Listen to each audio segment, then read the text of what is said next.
दोस्तों, आज हम आपके लिए महात्मा बुद्ध के बारे में ऐसी कहानी लेकर आए हैं जिसे सुनकर आपको अच्छा लगेगा। उसके पहले अगर आप भगवान बुद्ध को दिल से मानते हैं या उसके सच्चे वक्त हो तो पूरा सुने और चैनल को सब्सक्राइब करके कमेंट में नमः बुद्ध लिखें। एक दिन बुद्ध बनने के बाद गौतम एक पेड़ के नीचे जाकर बैठ गए। इसलिए नहीं कि एक पेड़ बैठने के लिए सबसे अच्छी जगह है, बल्कि इसलिए कि वह उस समय की एकमात्र अचल संपत्ति थी। हर जगह इतनी इमारतें नहीं थीं। कड़ी धूप में बैठने की बजाय पेड़ के नीचे बैठना एक सुखद स्थान था। अपने व्यापार में अत्यंत निपुण एक ज्योतिषी स्नान के लिए नदी पर आया और उसने नदी तट पर एक पदचिह्न देखा। ऐसे अवलोकन हैं जिनके माध्यम से किसी के पैरों की स्थिति को देखकर कोई भी सटीक अनुमान लगा सकता है कि वह क्या करेगा। उसने देखा कि यह एक सम्राट के पदचिह्न है जिसे दुनिया पर शासन करना चाहिए।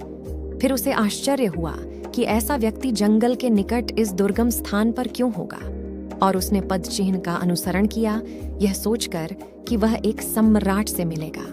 तभी उन्होंने गौतम नामक साधु को एक पेड़ के नीचे बैठे हुए देखा। उसने यह देखा और सोचा, या तो मेरा ज्योतिष बिल्कुल गलत हो गया है, या मुझे मूर्ख बनाया जा रहा है, या मैं किसी प्रकार के मति भ्रम में हूँ। यहाँ क्या हो रहा है? वह गौतम के पास गया और पूछा, आप कौन हैं? गौतम ने कहा, मैं कोई नहीं हूँ, मैं बस कुछ नहीं हूँ। लेकिन आपके पास सम्राट के पैर हैं, आपको दुनिया जीतनी चाहिए। गौतम ने कहा, मैं ऐसा करूंगा, लेकिन विजय प्राप्त करके नहीं। आप दुनिया को दो तरीकों से हासिल कर सकते हैं, या तो विजय से या समावेश से।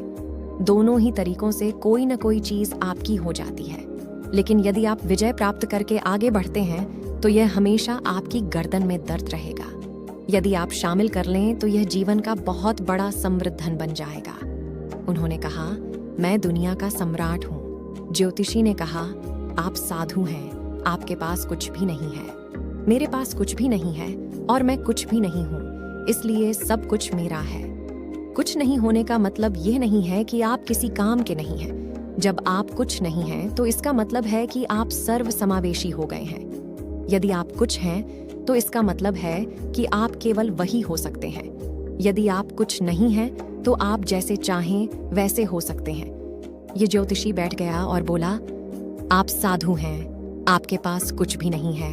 ऊपर से आप कहते हैं मैं कुछ भी नहीं हूं और सब कुछ मेरा है। यह क्या है? गौतम ने कहा, तुम आओ, मेरे पास तुम्हारे लिए एक रास्ता है। तुम जीवन की भविष्यवाणियां करने में व्यस्त हो, मेरे पास एक योजना है।